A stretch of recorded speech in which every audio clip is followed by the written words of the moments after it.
This week's episode of the Dark Room Podcast presents Unsolved Cold Cases. We'll be talking about the Glico Morinaga case. Or the man with 21 cases. 21 gun salute. Boom! Speaking of gun salute, last episode na. Oo nga, this is our last episode sa For the season. for the Unsolved series. Unsolved series natin. Nakasampung episode din tayo. Naitawid din natin yung episode. Series. Yung season. Medyo matagal kasi Oo nga tayo. Nakakonect pa tayo? Hindi nagla-like yun. Meron. Nagla-like. Hindi ko lang sure kung meron doon. Yun lang. Meron sa akin. Kasi medyo Hello. magkaiba yung Hello. sa iba yung Nag-mic register. habang nag-shoot. Yun, let's start.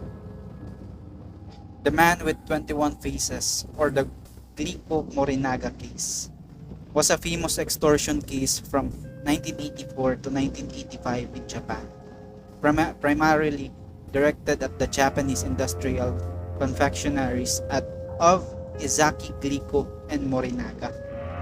The case remains unsolved to this day. Medyo different yung natin. Hindi tayo sa mga or hindi ba? Parang merong hindi na. Pero I think parang bago. Hindi parehas sa mga typical na pag-usapan natin. Ezaki Glico Company, ano yung LT? Limited. Limited. Tama ba? Hindi ko alam. Parang yung LTD, parang may iligin sa mga. Parang sa ata yan Parang sa mga t-shirt, meron na hammerhead po, LTD, mga ganun, yung mga moose gear. So, a Japanese food company headquartered in Nishiyodogawa-ku, Osaka. Haba nun what a mouthful. Oh, That's what he said. Oh. That's the title of your sex tape. Does business across 30 countries in North America, Asia Pacific, and Europe. Back in 1984, the company sold everything from ice cream to hamburger meat, but was most famous for its sweets is the poutine puddings, Pocky chocolate, and Glico caramels, all made with health-boosting oyster glycogen.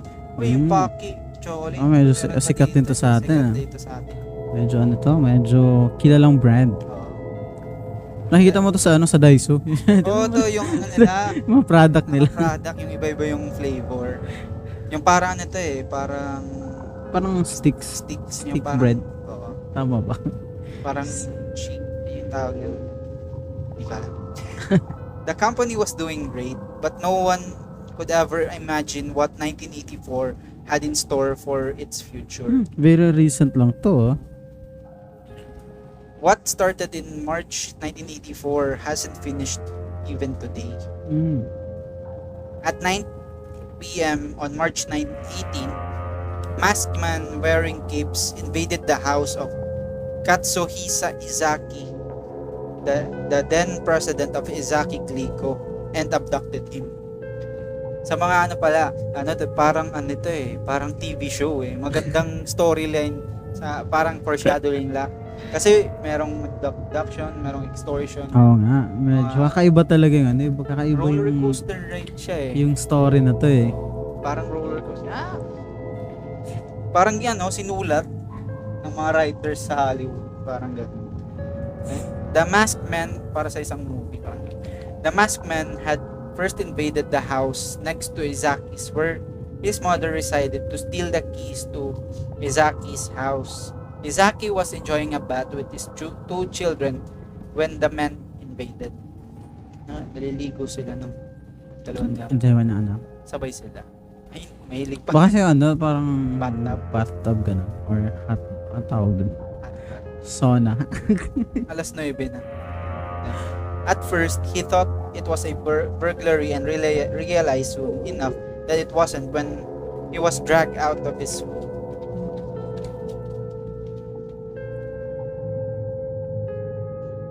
And abducted. He tried to call for help, but his abductors were 2 steps ahead of him. They had already tied up Ezaki's wife and children, and even his mother who lived next door. They cut the phone lines of the house. They put him in a van and took him to an isolated warehouse in Ibraki. Positive siya. Positive siguro to. Bakit? Kasi isolated siya. Isa lang ano. While he was abducted, his abductors got to business. They called the director of the company and demanded 1 million yen and 100 kilograms of gold bars. Ooh. In exchange to the release of the company's president. The plans of the abductors were put to an end when 2 days into captivity, Ezaki managed to escape.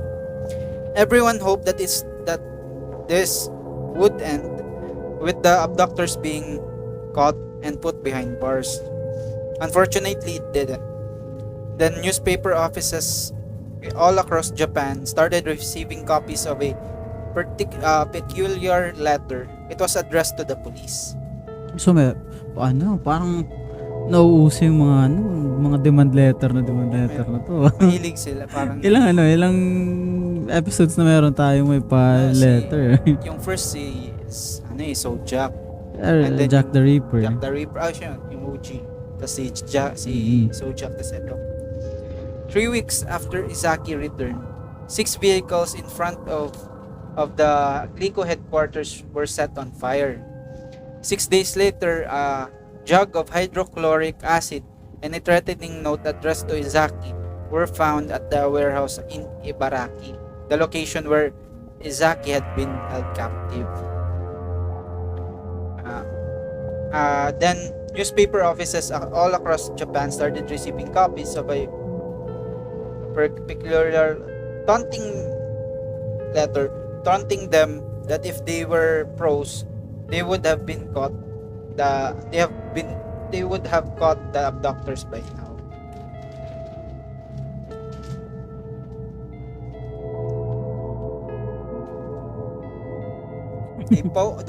They poke even more fun at them by continuing to offer hints about the crime. And the letter, they said that the getaway car was gray. The food they purchased was from Dai supermarket. The strange letter was signed by Kaijin no Juichi Mensu, which roughly translate to the monster with 21 faces. Ooh, so nagpapakilala na siya, no? Kung ano talaga. Nagbigay siya ng pangalan niya. Kaijin, parang kaiju yun eh. Kaijin, parang monster gano'n. Oh. Monster, di ba? Kaijin. Kaiju. Di ba yun yung pangalan niya, no? Ni Keisatsuchō. Kaiju siya? O, Kaiju. Yun yung parang nickname. Speaking of Keisatsuchō, alam mo ba magkakaroon siya ng parang basketball or camp? Hindi, sa US. Like they're creating something. Para saan? Oo. Para ma-hype si yung parang parang mga yung ginagawa Steph Curry, nila ganon. Hindi, parang yung ganon. Parang camp talaga sa mga sa si Kai yung parang face ng camp na yun. Hindi siya yung may-ari. Siya yung may-ari. Oo. That's crazy. That's crazy. Nasa Bolly's life. Speaking of di ba nasa Australia siya? Hindi ba siya maglalaro sa Australia? Hindi ko alam. I think he's preparing para sa I think parang yung gagawin niya yun kay yung kagaya ni Ball. Mag-professional. Mag-pro siya sa Australia din. I think that's the new trend sa mga kasi syempre pros na yung kalaro mo eh. Tapos ano pa yung gagawin mo? Siguradong makikita ka ng mga scouts. Well, medyo maganda naman yun. Napakalayo naman yung segue natin. So yun nga, balik na tayo. From Kaijin to Keisatsuchō. Para tayo yung yung sa Wikipedia, yung ice cube to ice. Ice cube to ice. May bagong trend sa sa TikTok. Yun yung sa Wikipedia. Layo ng mga segue eh. But So yun. Well. May 10, 1984 would be the world's first introduction to a mysterious villain who called himself the monster with 21 faces. Bakit kaya 21 faces? Baka 21 sila. Or may nga, baka grupo sila. Kasi parang yung trabaho, the amount of work para ma-pull off yung ganitong operation. stunt. napaka Hindi lang isang tao to eh. matrabaho. Oo. So, So as a recap, to parang extortion talaga yung nangyayari. Wala pa naman, 'di ba? Wala pa nang dito sa nababasa natin, wala pa namang na-mention regarding sa Tama ba? Pero parang ginagawa nila ng bad image yung company. Kasi nga meron sinunog yung mga sasakyan ganun. Inaatake talaga, inaharas nila yung company. Ano kaya yung nila motive kung bakit yan? Baka yung karibal nilang Baka ibang ibang kumpanya. yung hindi masyado sikat. Tapos sinisiraan yung nila. Baka rin yun rin yung nakitang motibo ng mga otoridad, kaya parang naging mix up. Parang or ang tawag dito. Or mafia ganun. Baka hindi ka alam. I think let's proceed na. So as anthropologist Marilyn Ivy explains in Tracking the Mystery Man with 21 Faces, the gang named themselves after the fiend with 20 faces, a villainous shape-shifting thief invented by the popular detective novelist Edogawa Rampo. So parang meron silang tawag dito? Merong reference. So yun. People in every neighborhood would talk about the mystery man with the 20 faces just as naturally as they would talk about the weather. Over the next few big months, thing talaga big thing sa lugar nila, di ba? Kasi parang merong parang nagiging vigilante na bakit kaya baka yun na nga, what if kung parang vigilante yung nila, yung dating nila, yung pinaka-intentions nila is for those companies na parang meron silang parang yun, good intention. yun yung objective nila parang anti-hero yung dating nila. Meron silang mission, pero gagawin nila kahit anong taking the bad guy para sa ikabubuti ng lahat. Over the next few months, they published the first letters follow-ups. There were dozens of them, filled with taunts, jokes, and more useless clues, mostly to poke fun at the poor functioning ability of the police. Then one day, the abductor contacted the police directly to let them know that Glico candies laced with cyanide had been placed on store shelves.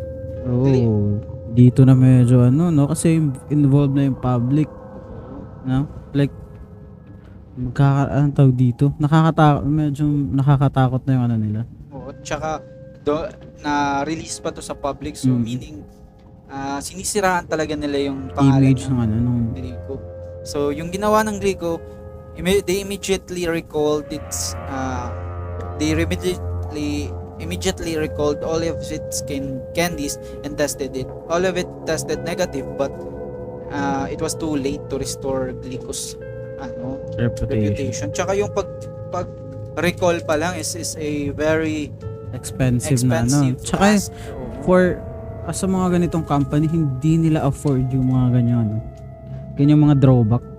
Kahit nga yung kahit na yung pa lang logistics pa lang. Logistics, like hindi mo malalaman wala kang idea kung anong saang part or kung anong store talaga, if totoo ba or what. Baka linuloko lang tayo nito.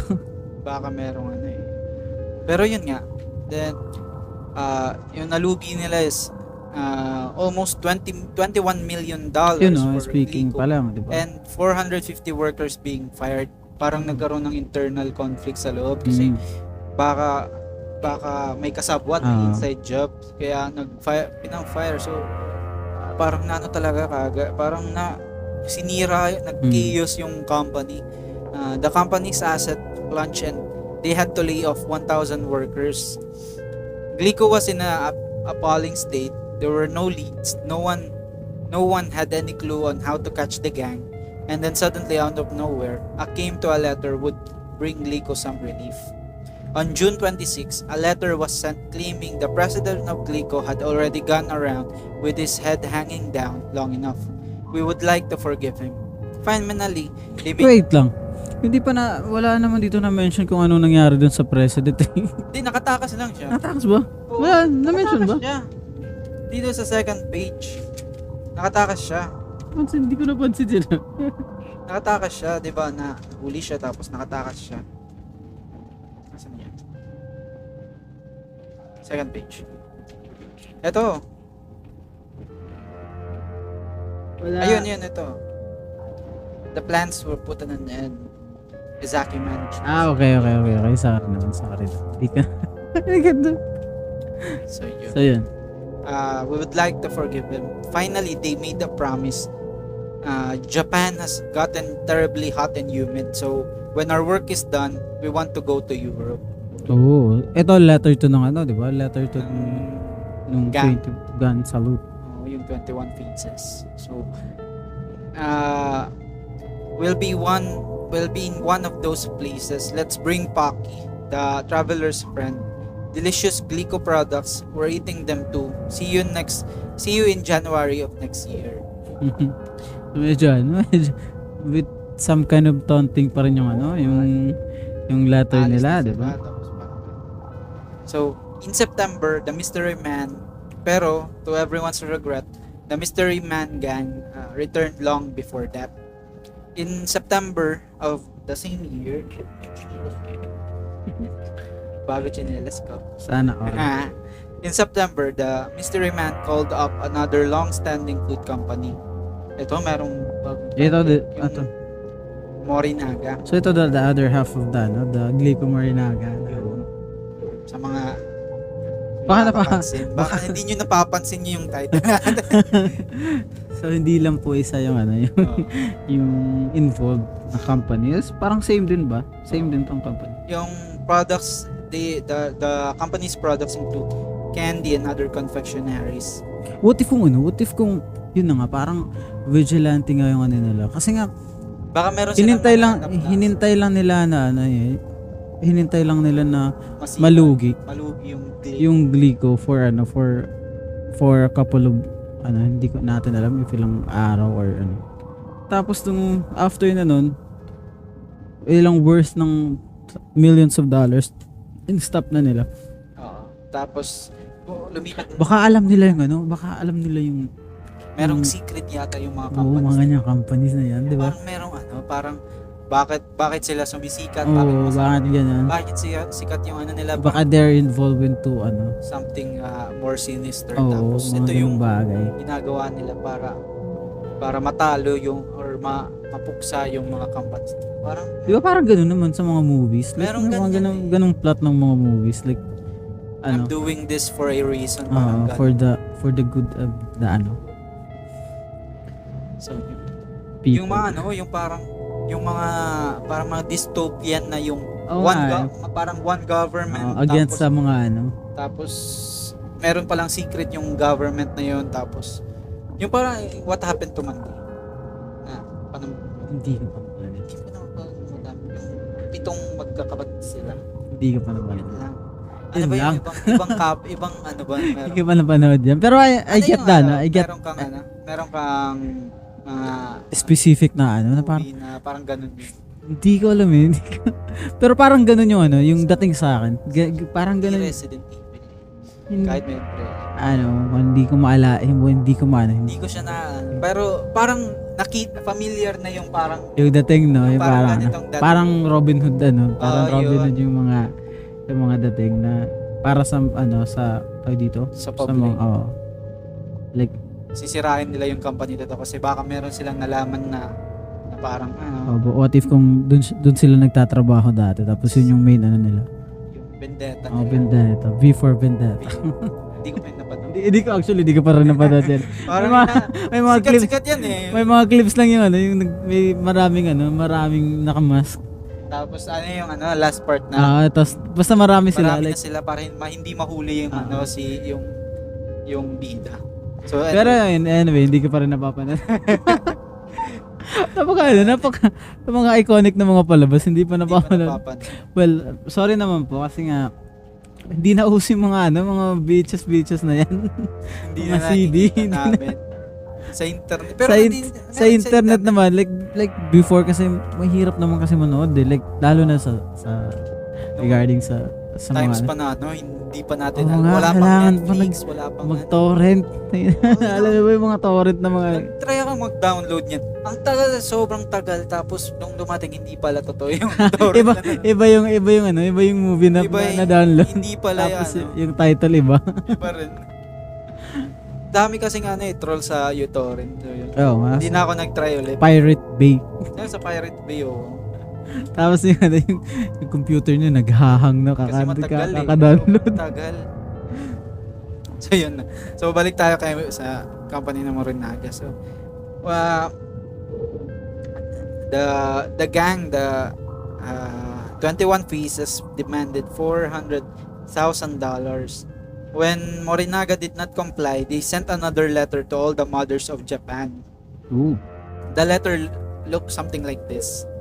To moms throughout Japan, and I quote, in autumn, when appetites are strong, sweets are really delicious. When you think of sweets, may ganun pala yan. kasi summer ay di autumn hindi pala summer, sa autumn. As medyo malamig-lamig ganun. When you think of sweets, no matter what you say, it's next page. It's Morinaga. We've added some special flavor. Morning aga. Oy! Hindi ko yan napansin. We've added some special flavor. The flavor of potassium cyanide is a little bitter. It won't cause tooth decay, but so buy the sweets for your kid. Nagkaroon na naman. We've attached a notice on this bittersweet that they contain poison. We've put 20 boxes in stores from Hakata to Tokyo. The police, nagkaroon to ng mass hysteria. Kasi nga naman, ikaw ba naman makabasa na baka rin? Po kumain ka ng, baka nabasa mo tapos nakita mo yun. Like yung gutom na gutom ka. Try ka na nag-ano ka na tag dito, hypoglycemia ka na. Kailangan ko matamis, may matay na ako. Tapos nakakain ka. Tapos kinain, ba't medyo ano ba yung medyo bitter? Ano yung bitter sa ano? Mapakla. Parang mapakla. Kasi may nakadikit. Oh shit. Hindi ka namatay sa hypoglycemia, namatay ka naman sa cyanide food. So yun. The police found boxes of Morinaga choco balls and angel pies with extra labels danger contains poison. I think nag-ano lang to sila like nag-create lang sila ng fear. Sa mga buy this. Sa mga sa mga tao. Kasi nga if your intention is to kill, hindi ka magpapadala ng letter na may specific location kung saan nilagay. Tsaka may pa kung paano nila mahanap yung mga yung para like wala ka talagang intention pumatay. Gumagawa ka lang ng prank. You're just ruining the reputation. Reputation. Saka yung like yung nag-ano ka lang, nagsasend ka lang ng point mo kung ano yung trip mo. Gusto ko, sasabihin ko meron meron akong lalagay dyan. Nandyan lang sila. Pero ito, nakahanap sila ng yung choco balls and angel pies with labels danger contains poison. You'll die if you eat this. Signed as the mystery man with 21 faces. To everyone's horror this time, the candy actually did test positive for unlike nung previously na nangyari. Medyo lang yung before like taunt lang. Ito may talaga, may intention. So sure. Pero hindi rin ata kasi ba't niya naman sinabi? They tested positive pero hindi naman like yun na nga, my point is kung may intention talaga silang pumatay, hindi niya sasabihin. Yun nga, yung talaga nila, yung gusto talaga nila is yung matakot masira lang yung image. Kasi yung effect nito nagkaroon ng immediate 22-cent drop in Morinaga stock sa stock market. Further letters promised that if supermarkets didn't immediately begin boycotting Morinaga, future boxes would appear, this time unlabeled. So yung ano ginagawa talaga nila, sinisira nila sinisira nila talaga yung ano, yung company, di ba? Like, yun nga, they're calling for ano, i-boycott yung ano, yung boycott yung yung company, yung mga products ng company na yun. So, ano kaya yung ano nila, yung intention nila, no? Kasi hindi naman mga ano talaga, hindi may talaga mga workers ng dalawang store. ay pwede rin siguro, di ba? We could Baka meron speculate silang na gano'n. gustong meron silang nalaman. Or baka nilay off yung mga naggumawa sila ng group chat. Yung mga natanggal ngayon. Gagawa kami ng Gagawa ako ng Discord. Tapos Links on the bio.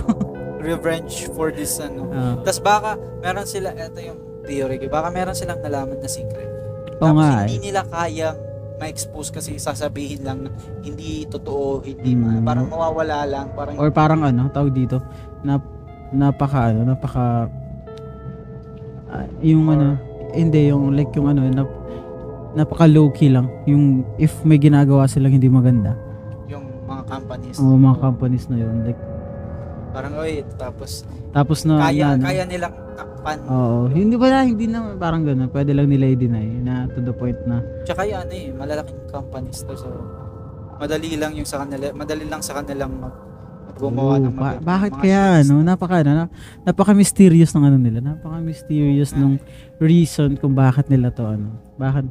Well, alam naman natin na yung ano nila, yung main objective nila is to destroy if any for kasi lang ginagawa nila yung is image, just destroying yung image the company. Pero yung kung yung pinaka main reason kung bakit nila ginawa yun yung medyo naiintriga ako Bakit na?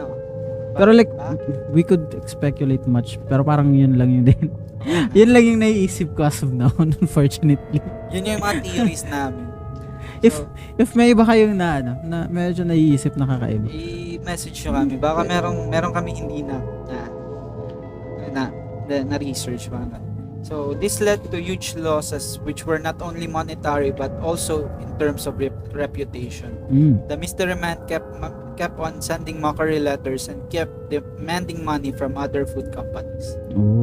On August 7th, a real tragedy struck Japan, facing huge pressure from the public and blaming himself and his subordinates for failing to capture the mystery man during the stakeout.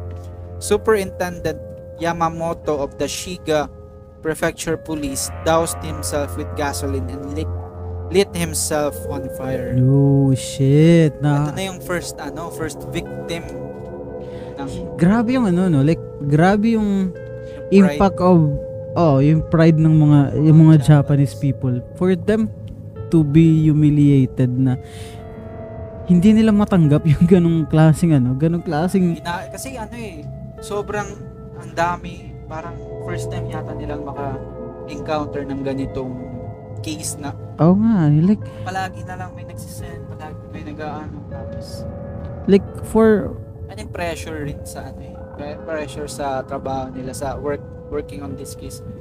Or parang sa culture lang talaga yun, parang ganun, like hindi nila tanggap yung ganung klase yung honor nila na meron sila hindi nagagawang tama, tapos they're just making fool of themselves. So hindi nila kayang mabuhay. Isa yun sa medyo inaano ko talaga tawag dito, parang laganap yan sa Japanese culture niya. Tawag dito parang iniidolo, hindi naman ang sama ng term. Parang ina-admire kong gano'n. Gina-admire kong sense of pride on them and honor on themselves.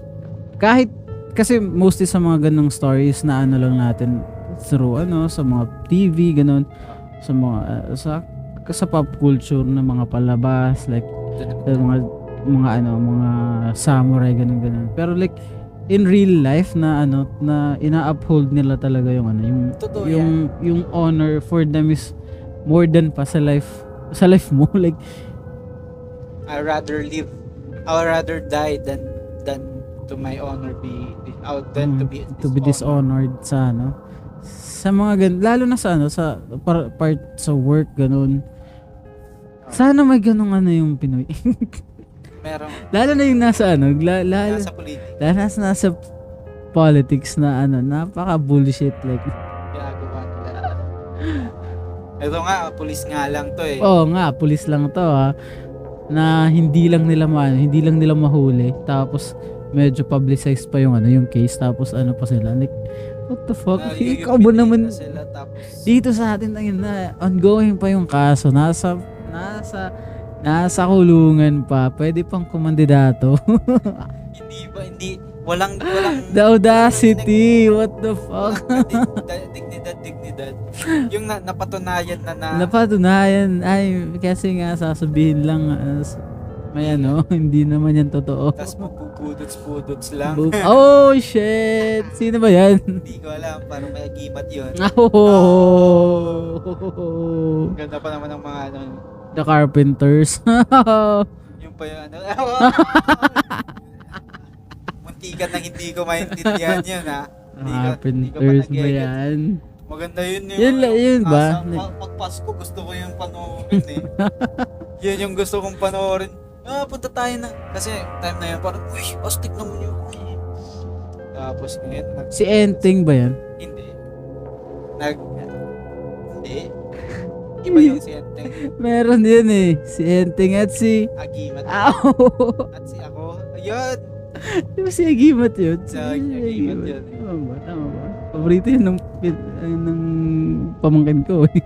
Tapos meron din yung ano eh. Yung mga dati ko. Like yun na nga, going back. Napaka-admiring, tama ba? May word ba na admire? Napaka-admiring yung ganong trait.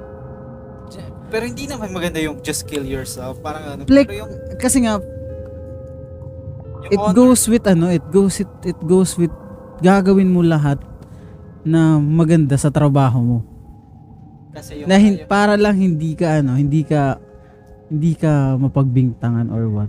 Hindi ko sasabihin. Di ba? Like yung ganun ba? Ganong klaseng trait. Di ba? Yung the way, work ethic. Oo, ganun yung work. Yeah. Tangin eh. Pinag-usapan ko.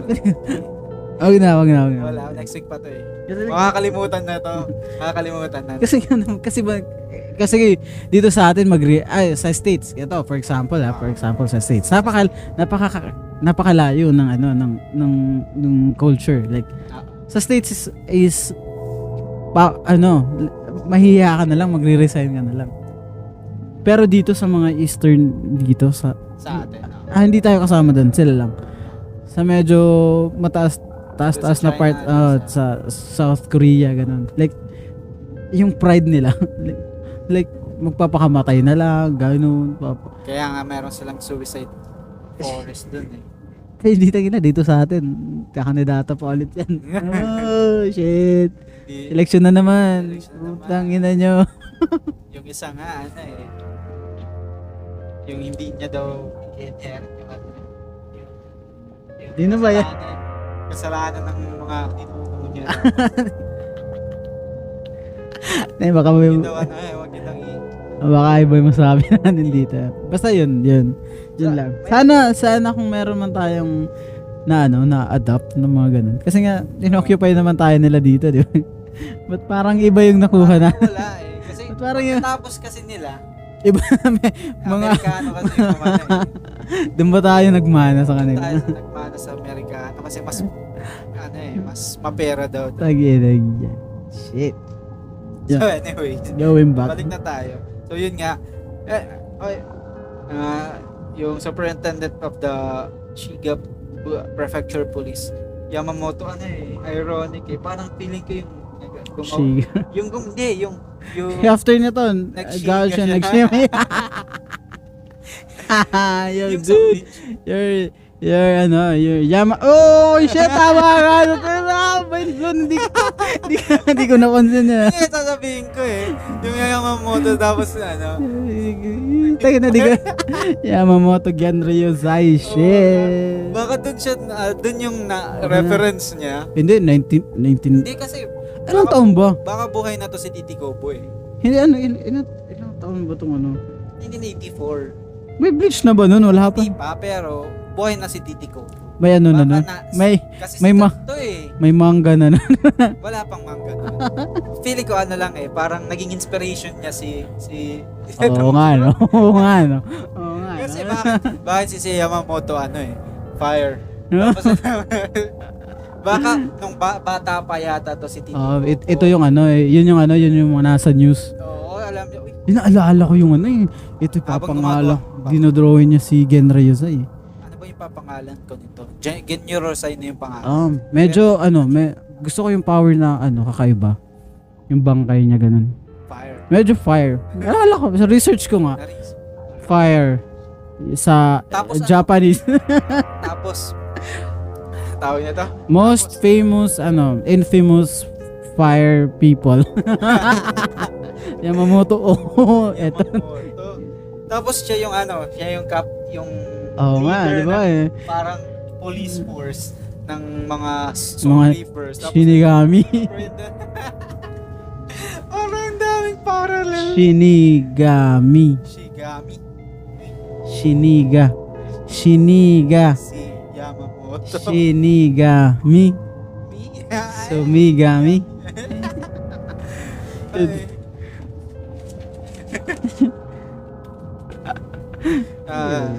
This was too much even for the monster. Yo, speaking of, may nakita akong TikTok na yung Bleach daw hindi siya kasama sa top 3 na anime.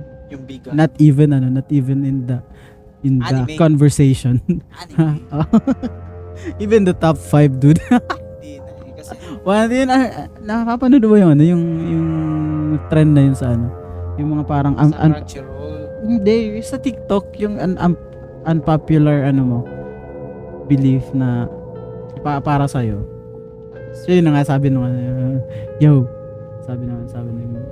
sabi nung kina-question na Bleach is not even in the top 3, not even in the top 5. Hindi naman kasi. Well, sa mga madami pa before sa kanya. Kasi sinabi, sikat sila during manga. Sila yung big 3. Sila yung big 3. Yung One Piece, Naruto. Kasi siguro sila yung mga main na pinapalabas nung time na yun. Oo, Kaya kino-compare. Sa Shonen Jump. Oo, kaya madalas sila yung patok eh. So yun. Pero anime wise mas marami ng may parang nandiyan yung Full Metal, nandiyan yung hindi slam lang. Dragon Ball hindi naman baka may ma-trigger dito eh. Yung mga trigger warning. baka yung mga narikinig dito yung mga trigger warning. Ano ba yung Dragon top Ball fans. ano ba yung top top 3 nyo? Sa tingin Well, nyo, kasi for me, naman yun eh. Based on subjective naman yun eh. Ano yung trip mo ano yung trip mo? May iba kasi iba yung trip nilang palabas. yung trip nila Pero for sa fan base ganun, dun mo ma-rate talaga. Pero I think nostalgic wise pa meron talaga. Merong factor yung nostalgia. Kaya Well, syempre, malaking Tsaka mostly kasi nung hindi rin eh for parang may range din yun eh. Ito yung mga ganitong age bracket na ganito. Though yung iba umaakyat na bumababa sa age meron silang group. Kasi meron pa rin meron pa rin preference yung pero marami kasi kahit anong age group alam mo. nga eh kasi kung anime medyo ka talaga. Widespread yung niya. Hindi lang para bata, hindi para matanda. Parang hindi lang kasama yung Bleach sa conversation parang yan. Na lahat ng ages gusto yung Bleach. Nga eh kasi parang mostly siguro nung fan talaga ng Bleach is nasa yung Bleach na yung anime fan nung mid kasagaran 2000s ganon. Yun yung yun yung alam mong makakasabi na maganda yung Bleach kasi kasama tayo doon. At saka yung siguro yung iba siguro dahil sa sa storyline ganon kaya hindi nila masyado Kasi Medyo yung storyline, meh kasi din yun. Medyo meh din kasi yung storyline ng Bleach. Oo, kasi ano lang, meron Ito, akong conflict ding. Tas Tapos conflict si- Hindi, lahat naman siguro eh. Pero most of the time si Ichigo lang yung talaga yung yung may nagre-level up eh. Tapos, walang ibang hindi ay kasi, meron naman character. ano kasi nila, may kalaban, kasi Ichigo. Kasi Ichigo, Matatalo muna si Ichigo. tas si Ichigo magkakaroon ng powers. Tapos, parang walang character development sa.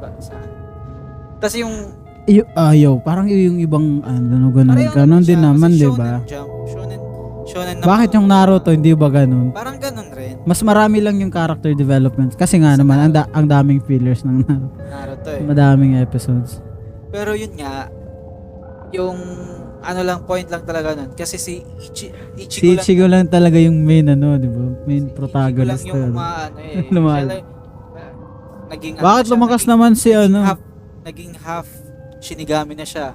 Half Shinigami naman talaga siya. Tapos naging half pa. half Quincy. last na ngayon yung Quincy. So, ng Vizard. yung Tama ba? Vizard ba yun? half hollow, tapos Half naging follow. half ngayon yung Quincy, malalaman na Quincy pala yung nanay niya. Yung tawag dito, siguro lahat ng arc ng merong parts Half. ito yung half ko. Parang kasi nagiging stale na yung Nga. yung Pero maganda sana sana yung Bleach. Maganda naman yung Bleach. Pero like if maganda lang siguro yung mas maganda yung storyline. si Sado, si Chad nga walang walang character development, naging lang puno lang yung armor niya pero wala eh. So, yun nga. So, kahit nga sila Oreo, yung mga vice captain ganun. yung mga captain. I think parang meron silang spotlight pero Limited lang Parang ganun. I think parang ganun. Pero hindi naman natin yung But still Bleach is hindi siya one of the famous na mga yun yung so eto nga, balik na tayo. So ang layo ng natin. So yun na nga, yung previously sinunog ng captain yung sarili niya. So, ginamit niya na yung bangkay niya kasi nga hindi namamatay si the monster with 21 faces. Hindi namamatay si Aizen. Hinaghugyo ko na sa loob. Wala pa rin. Tapos yun yan. Pero si lang pala yung makakatalo sa kanya. Si Urahara. Si Urahara putang yan. Pero si Aizen rin kasi nag-limit, sobrang limit na yung niya eh. Pero napaka OP nung Tapos meron kasing parang trap si Urahara dun sa Hogyoko sa solo. Kaya parang pag yung requirements kaya naging statwa si Aizen. So malaki talaga yung probability na si Aizen din yung di ba? Babalik din siya as main villain. Di ko alam. So yun, balik nga tayo sa napalayo na tayo eh. Babalik tayo sa this was the news that nagpakamatay yung superintendent. Shocked everybody, even the monster with 21 faces, who sent out his last letter 5 days later and ceased all known activity. This letter read as follows: "Don't let bad guys like us get away with it. There are many more fools who want to copy us. No career Yamamoto died like a man. So we decided to give our condolences. We decided to forget about torturing food companies." So parang ay nakasalanan natin to. Tinatakot lang natin sila. Iba lang yung natin eh. Iba yung objective natin. Tapos ito yung yung namatay. So he died like a fucking man. Oo nga.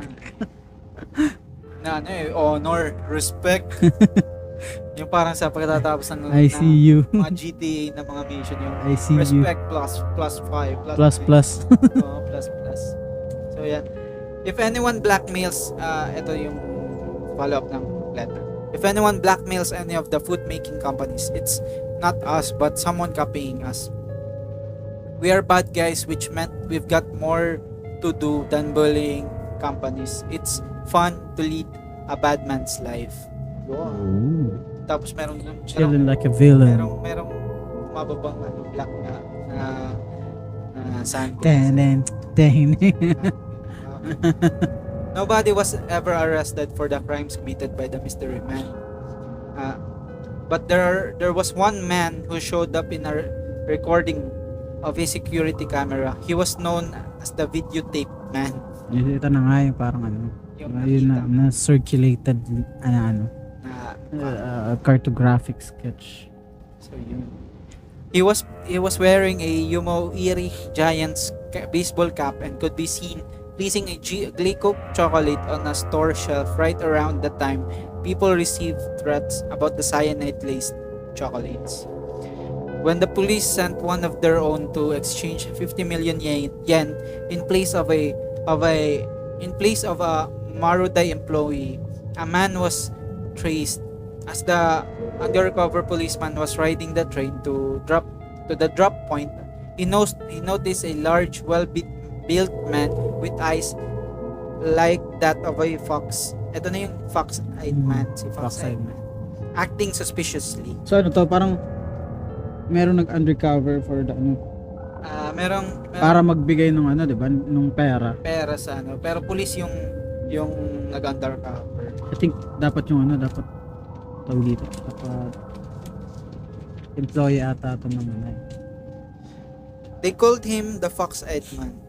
They tailed him from the train but lost him. In the money exchanged with the House Food Corporation, the fox-eyed man reappeared but eluded the police again.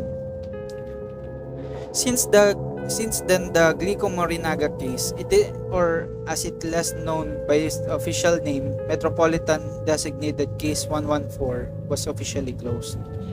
The mystery man lives on in the minds that recall their missives, in hands that hesitate before reaching for a piece of kōiki, as they wrote in one of their letters once. Who are we? And I quote, who are we? Sometimes a policeman, sometimes a violent gang, sometimes a factory hand, sometimes a kidnapper, but our true identity is the mystery man with 21 faces. Wow, napaka-poetic. And that is all that we may ever know. The odds are that this case will never be truly solved. The bad guys did get away with it this time, and what do we know? The mystery man with 21 faces might be just sitting in the couch in his home right now, just as you are. Ano naman yung ending, oh? Kasi last episode na eh. Ang galing ng gumawa nito. Thank you. Thank Shout you, out. So yun, that was our medyo kakaiba nga yung we ended our series na hindi ganun ka-gruesome. Pero medyo lang do. Movie. Movie So that was yun parang kakaiba nga yun. Ito yung pinakamaliit na casualty. Isa sa unsolved sa medical murders. Isa lang yung namatay. Unfortunately, isa yung namatay kasi due to pressure tsaka humiliation si Yamamoto. So pero hindi kahit ganun isa lang namatay. Madami naman yung nawalan ng trabaho. Like nawalan. Yun nga, it cost almost millions of dollars for sa mga damages. Tsaka yung image ng Pero ngayon at least yung kōiki nandito pa rin. Hindi ko alam sa Morinaga kung yung mga binibenta nila. Hindi ko rin alam. Hindi na natin na research. Pero yun nga ang galing kasi sobrang mga pros talaga to alam nila yung ginagawa nila. Pero I think feeling ko meron rin mga sumasali na parang nakiki-join in lang tapos nagsisend lang ng yung iba naman may mga ganun talaga may lang na may mga gumagaya lang sa mga ganung tapos parang yun rin yung nagkaroon ng confusion sa pag-investigate as well kagaya ng mga unsolved cases na yung lang dito is paano nila nadidistribute yung mga without them getting noticed. Kasi for sure uso na naman siguro yung At CCTV. email. Hindi email eh. Hindi yung post yung office. no yung mga Letters. yung mga food mismo. Baka meron yan silang inside job. Or baka kagaya nung videotape man. Sila yung meron silang mga nilalagay. Wala lang masyadong conspiracy na lumabas dito, no. Wala. Kung ano yung main Sino tsaka yung yung reason yung reason, yung driving ng mga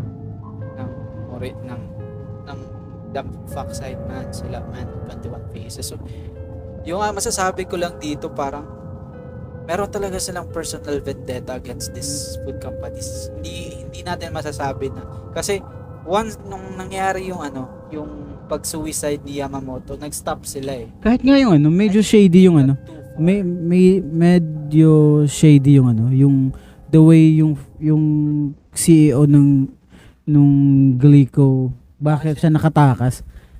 Oo nga, Di ba kasi for sure, I mean like if ikaw gagawa ka ng crime, for sure hindi ka baka nakatakas lang talaga siya or baka pinatakas siya. Sa palabas lang yan. Yung nakakatakas yung victim. Like It's either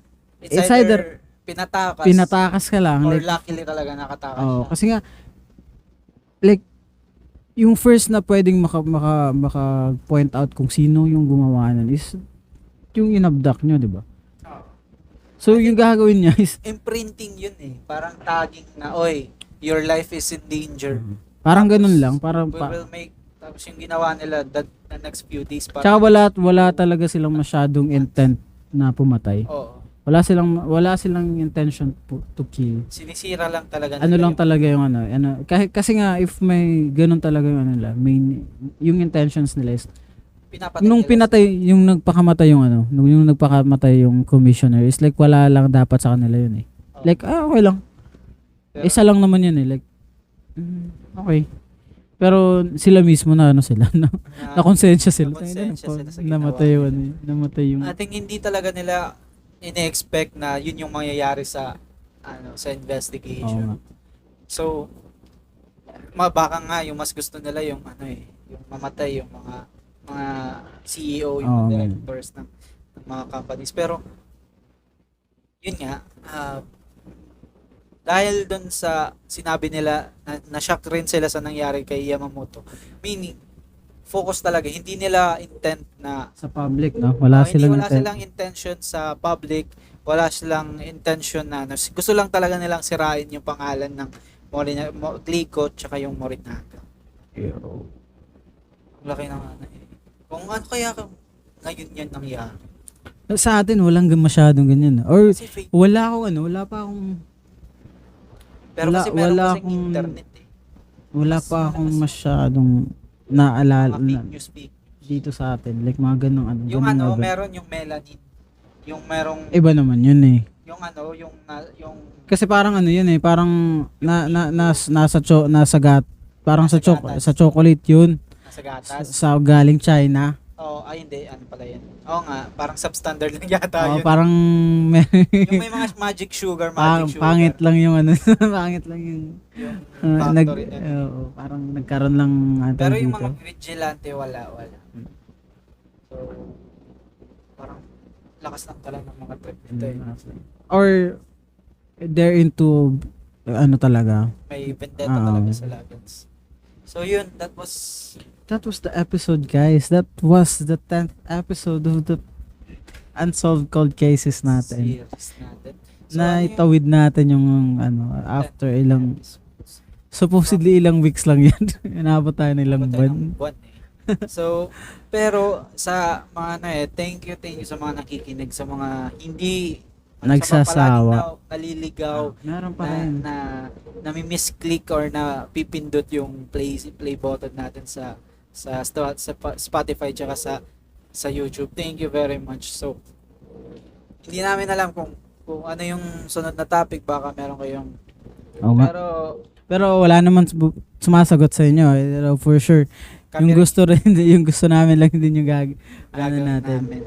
So, medyo wala pa tayong naiisip. May nag-suggest si Karen or si Vera yata yun.